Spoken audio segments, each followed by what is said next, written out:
Well, hi and welcome to Katoomba in the Blue Mountains of New South Wales. I'm off on another adventure, and this is the view that I have from my accommodation.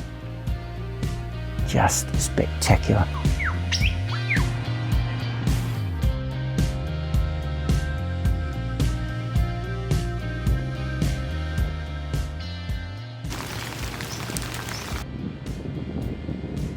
But I'm going to photograph and film as much as I possibly can while I'm here. Birds, animals, insects, and I've already been doing that on the way here.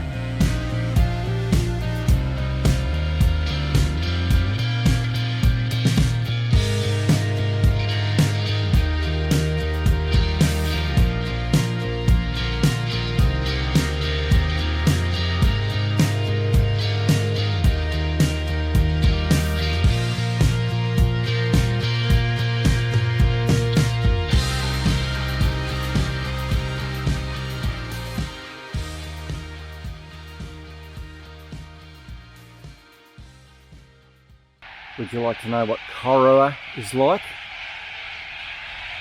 All day, all night.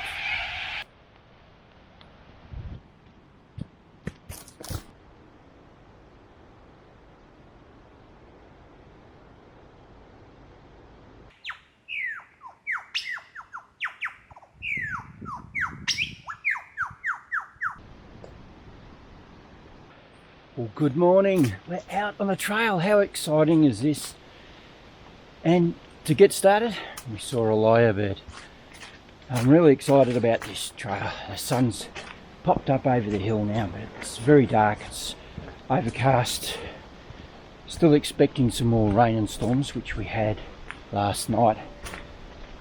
I was wondering whether I could actually do this today, but anyway, it's stopped. I'm out on the trail.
Well, I finally reached the bottom of this gorge, and I'm trying to keep the camera out of the wind. I don't want to put my microphone on with the wind muff. It's just too awkward to carry it and all that. So anyway, it's dead flat where I am. Nice little picnic area. Very, very windy. But I'm really enjoying this. Tough walk coming down all those stairs. My knees are feeling it. But anyway, I'm going to short break and get back into it. I've been going for an hour and 15 minutes, something like that.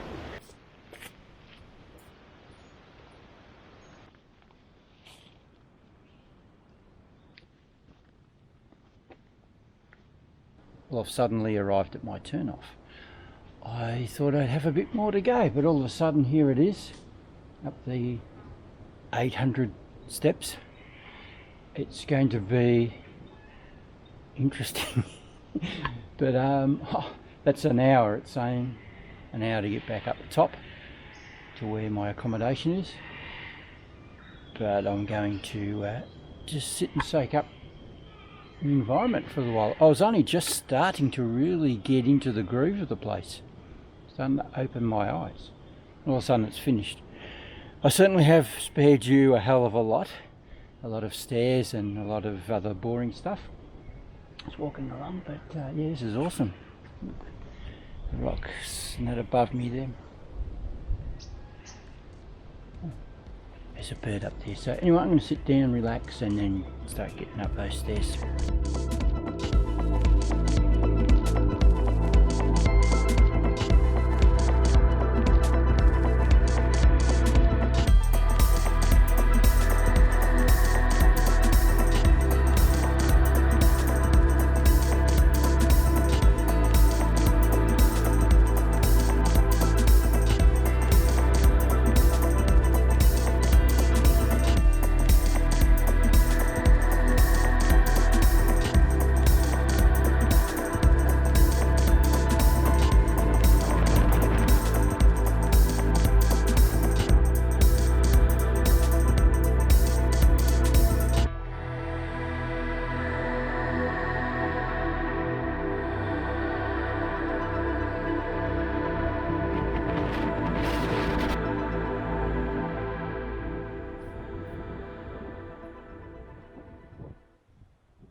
Well, it's day 4 in Katoomba. For the last 3 mornings I've been coming on this short trail, a minute's walk from my accommodation.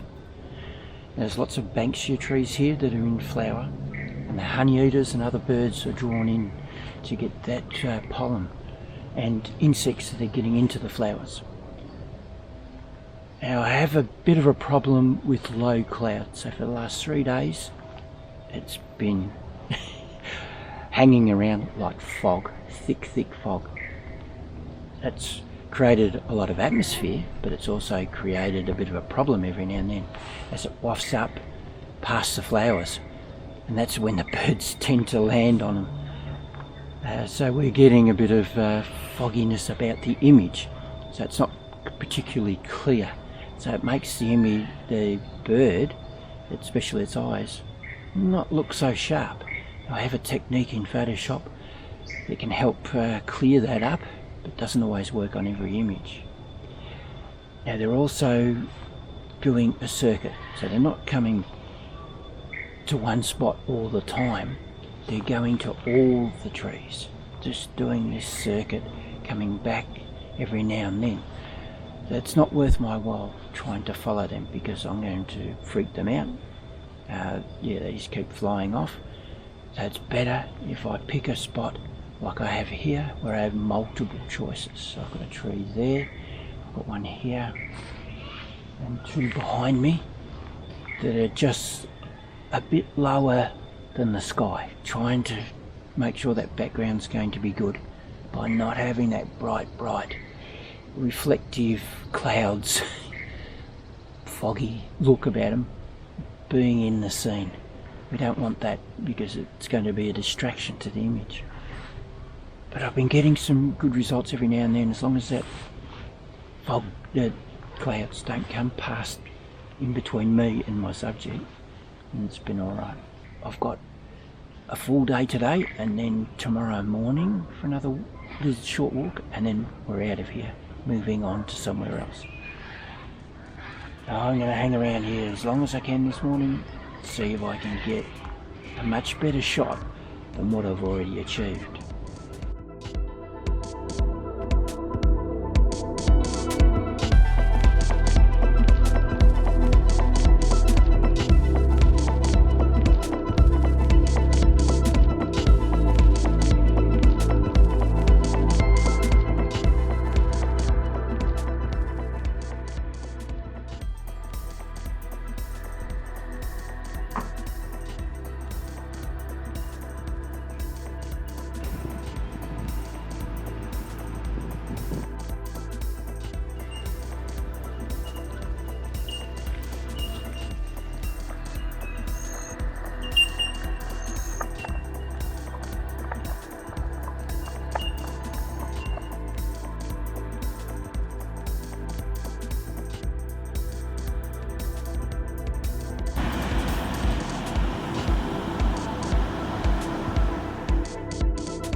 Those last images were a continuation of my experimenting with an art form I call brush strokes.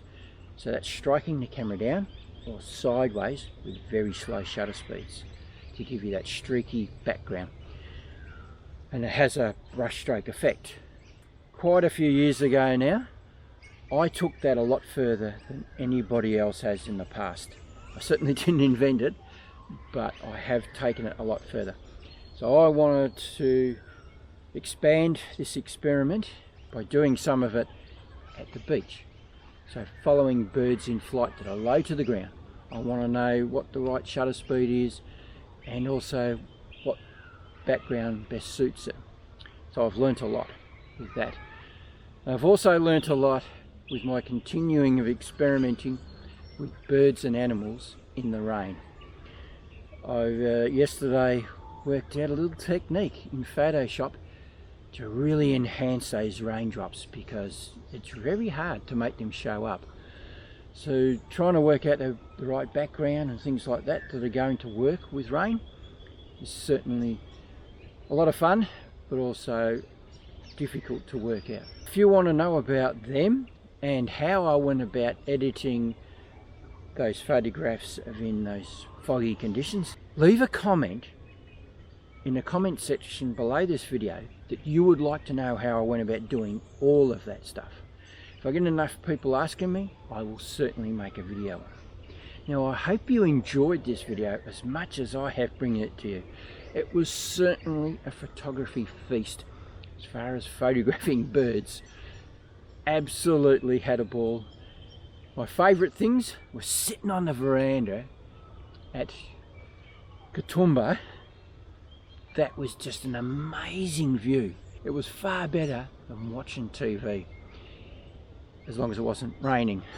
I was sitting on that veranda looking at this amazing view change constantly in front of me. Awesome. And my second favourite place to visit from now on in is that caravan park, was just so full of life. You've got the beach on one side of you and an amazing billabong behind me with so much bird life. It was just awesome. I would have loved to have stayed there a few more days.